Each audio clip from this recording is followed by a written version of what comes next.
खान्देश शिक्षण मंडळ संचालक मंडळाची झालेली निवडणूक रद्द होण्याची चिन्हे आहेत। धर्मदाय आयुक्त यांनी झालेली निवडणूक बेकायदा ठरवली आहे। याविरुद्ध संस्था हायकोर्टात गेली आहे, पण तिथेही निकाल लवकर लागण्याची शक्यता आहे।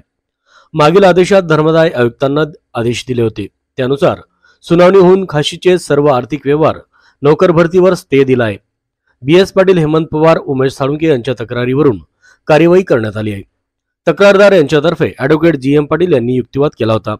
दरम्यान खाशीत झालेल्या नोकर भरतीत गुन्हे दाखल होण्याची चिन्हे आहेत। 24 लोकांची नोकर भरती बेकायदा ठरवणार आहे।